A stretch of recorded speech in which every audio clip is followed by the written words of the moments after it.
Okay, the National Enquirer, nurses and midwives grab scholarship from government annually. We understand that there'll be 15 PhD scholarships for nurses, and then there'll be midwives as well who will be in the provision. Then Mahama unveils ambitious 10-kilometer road project for 166 constituencies yearly beginning 2026. And Ghana now enjoys stable power supply with surplus from exports. For exports, actually, that's according to the energy minister. And so some of the stories you'd find here on the front page of the National Enquirer. The trade is also commending GIPC boss for his proactive leadership. In fact, in recent times, they've been raising concerns about the retail market and the need to sanitize the space.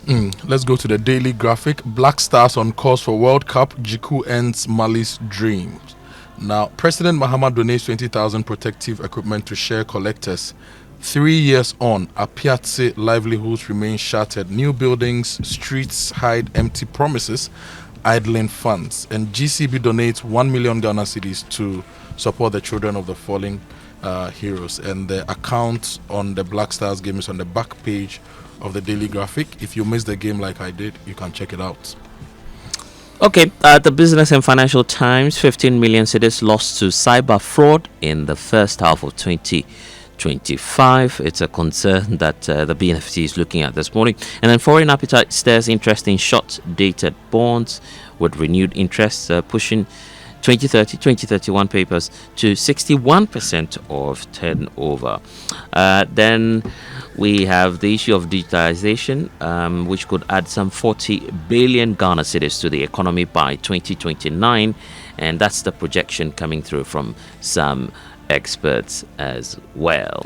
If you go to the Daily Guide newspaper, ECG demands 225% tariff increase. That's how the Daily Guide is putting it this morning. We'll give you more details on the tariff conversations. Winston will be joining the PURC stakeholders meeting also today. Azuma Ghana rejects EMP takeover reports. Winston, this thing we've been going back and forth.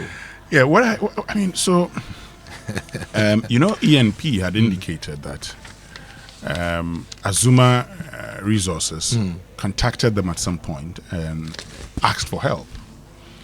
Now, at the time, the Azuma Resources owed the GRA and a lot of issues here and there. Then ENP stepped in and decided to also fund a few things, make payments. So they're making monthly, taking care of their monthly expenditure and all of that.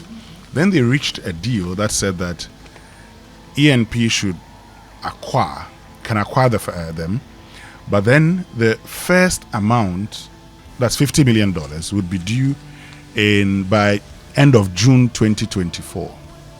Now, by the time that they went round, Azuma has offices in Australia and Singapore, and they came back, it was very close to June. So ENP then said, well, it's almost June now, but you've just brought this to us, but we now have to, get ready and pay. So how about we extend it to, say, December? And they said, okay, when it's time close to June, indicate December. So EMP indicates December. They accept. When it was time for them to make payments in December, then Azuma Resources, now mindful of the global gold price, some of their directors said no, they're no longer interested. But EMP's position is that this is a company registered in Ghana and owned by a Ghanaian, in the name of a Ghanaian. So they actually engage in a transfer of the equity from the Ghanaian who owns it with a capital of 26,000. I mean, at the time when they registered, 26,000 to ENP.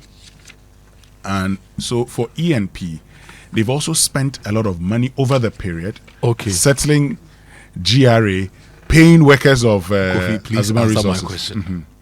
Has ENP taken over Azuma's assets? ENP says, if you go to the office of the Registrar of Companies today, the Sankofa and the Blackwater are in the name of ENP.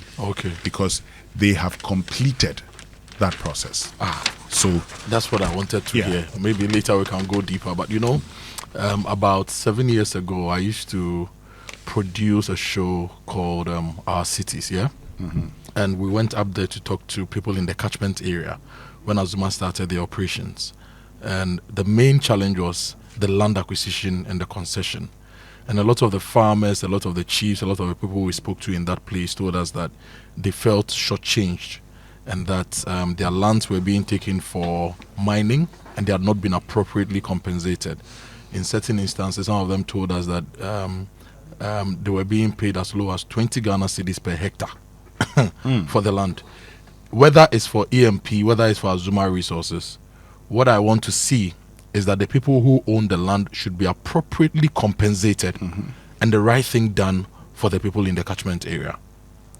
Whether it's Azuma or EMP, that should be done. Now, if you still stay on the Daily Guide front page, please arrest Abronye DC, address Asamankesi disputes, Abrade Akwamu chief, and newly posted teachers bare teeth over arrears.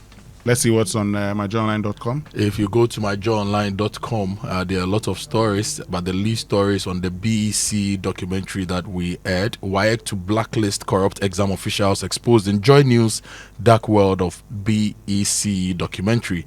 GES director requests copy of Joy News' Dark World of BEC documentary. And Benyiri conflict, government sets up mediation committee, targets 1 month resolution. Now, on the BEC scandal, most BEC decisions rest with GES, says YX John Kapi.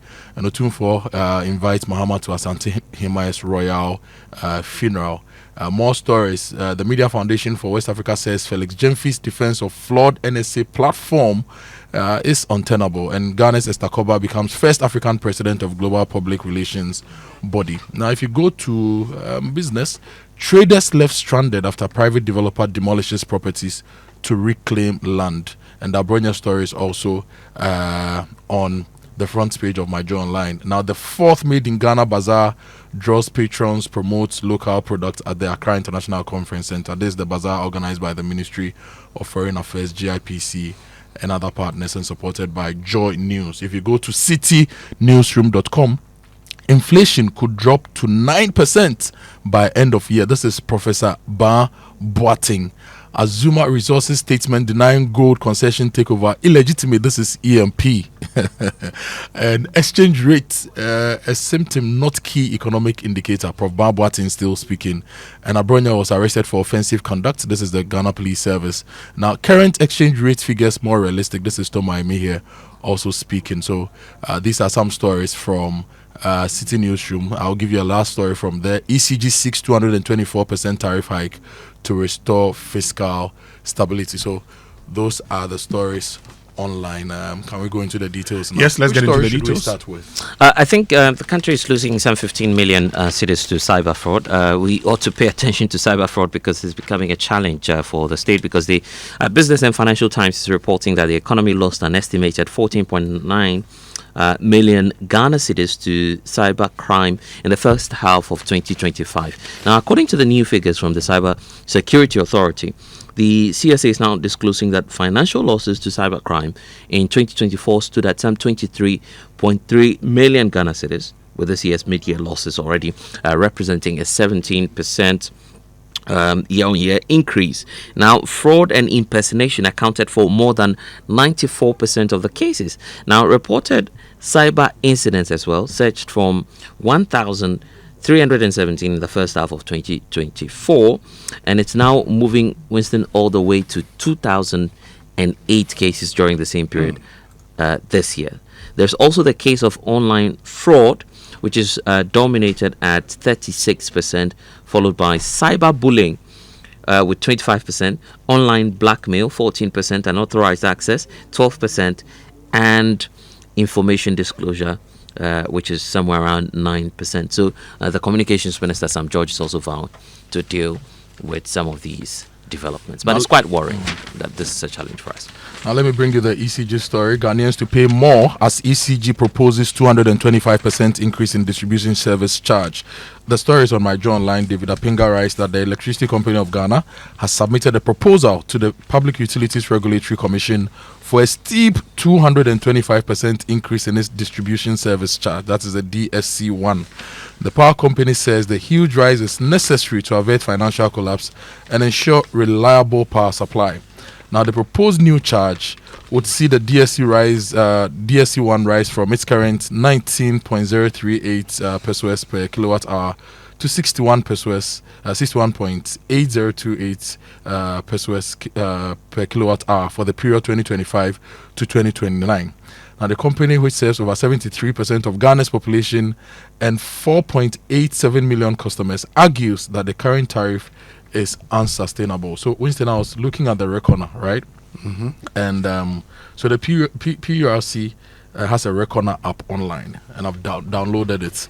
Now, if you go into the app, you can put your consumption in or the amount of money you want to buy, right, when it comes to water and electricity, and it breaks it down for you.